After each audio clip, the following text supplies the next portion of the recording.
Friends, आज के इस वीडियो में हम डिस्कस करने वाले हैं कैल्शियम को, यानी प्रमुख तत्वों की जो हमारी सीरीज चल रही है। इसका ये नेक्स्ट वीडियो होने वाला है जिसमें हम कैल्शियम को डिस्कस करेंगे। इससे पहले के वीडियोस अगर आपने नहीं देखे हैं, डिस्क्रिप्शन में आपको प्लेलिस्ट का लिंक मिलेगा, वहाँ से क्लिक करके देख सकते हैं। तो चलिए करते हैं शुरू। कैल्शियम का जो प्रतीक चिन्ह होता है ये होता है Ca। तो प्रतीक चिन्ह आपको ध्यान रखना है क्योंकि कहीं कहीं क्या होता है Ca आ जाता है आपको सीधा, ठीक है। यानी कि निम्नलिखित में से कौन सा कैल्शियम का प्रतीक है, तो ध्यान रखना Ca होता है। कैल्शियम की जो खोज थी ये 1808 में की थी और हम्फ्री डेवी ने की थी। वैज्ञानिक का नाम आपको याद रखना है कि 1808 में की थी और हम्फ्री डेवी ने ये खोज जो थी की थी। कैल्शियम का परमाणु क्रमांक कितना होता है? 20 होता है।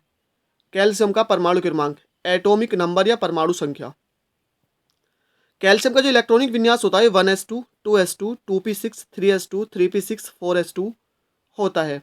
अब ये ध्यान रखना है इसका जो अंतिम इलेक्ट्रॉन है वो चौथे की यानी चौथी कक्षा के एस में जो है प्रवेश करता है, एंटर करता है। तो इसलिए जो कैल्शियम है ये एस ब्लॉक का एक तत्व है, क्योंकि जो अंतिम इलेक्ट्रॉन है वो अंतिम कक्षा के एस उपकोष में प्रवेश करता है। और किसी भी तत्व का अंतिम इलेक्ट्रॉन जिस कक्षा के उपकोष में प्रवेश करता है वही ब्लॉक का वो तत्व होता है। तो एस ब्लॉक का तत्व है और इसके पास कितनी कक्षाएं होती है? 4 कक्षाएं होती है, ध्यान रखना है। और कैल्शियम कौन से वर्ग का तत्व है? दूसरे वर्ग का तत्व है। तो इसके पास दूसरा वर्ग है ना, और 4 कक्षाएं होती है। तो आवर्त भी 4 है, इसके ध्यान रखना। अगर आवर्त आपसे पूछा जाता है तो जितनी कक्षाएं होती है उतनी ही आवर्त होते हैं।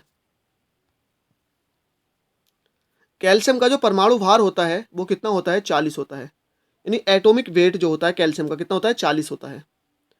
कैल्शियम में 20 इलेक्ट्रॉन और 20 प्रोटॉन होते हैं, क्योंकि मैंने आपको बताया था कि जिसका जो परमाणु क्रमांक या परमाणु संख्या जितनी होती है उतनी उसमें इलेक्ट्रॉन्स होते हैं और उतने ही उसमें प्रोटॉन्स होते हैं। अब बात करते हैं न्यूट्रॉन्स की। तो न्यूट्रॉन्स के लिए मैंने आपको क्या बताया था कि परमाणु भार में से परमाणु क्रमांक को हमको माइनस करना होता है। इसका परमाणु भार कितना है? 40 है और परमाणु क्रमांक कितना है? 20 है। तो 40 में से 20 जाएगा तो कितना बचेगा? 20। तो यहाँ पर जो न्यूट्रॉनों की संख्या होती है वो 20 होती है, यानी कि 20 होती है। कैल्शियम सामान्य ताप पर यानी एसटीपी पर, एसटीपी क्या होता है? स्टैंडर्ड टेम्परेचर प्रेशर, या एनटीपी यानी कि नॉर्मल टेम्परेचर प्रेशर, इस पर क्या होता है? ठोस होता है।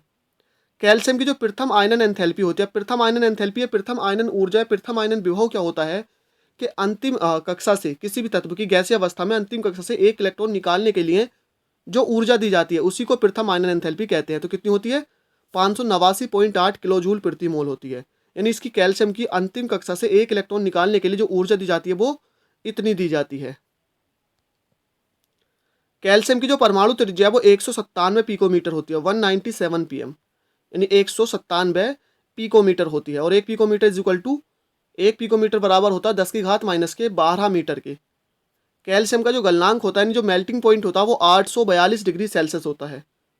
और कैल्शियम का जो क्वथनांक होता है वो 1484 डिग्री सेल्सियस होता है। बात करें कैल्शियम के घनत्व की तो ये 1.55 ग्राम प्रति सेंटीमीटर क्यूब होता है। कैल्शियम का घनत्व यानी कि डेंसिटी होती है। तो फ्रेंड्स, आज के वीडियो में इतना ही। इस वीडियो में हमने डिस्कस किया है कैल्शियम से जुड़े सभी इंपॉर्टेंट फैक्ट्स को जो भी आने वाले एग्जाम में आपसे पूछे जा सकते हैं। तो थैंक यू फॉर वॉचिंग, मिलते हैं नेक्स्ट वीडियो में।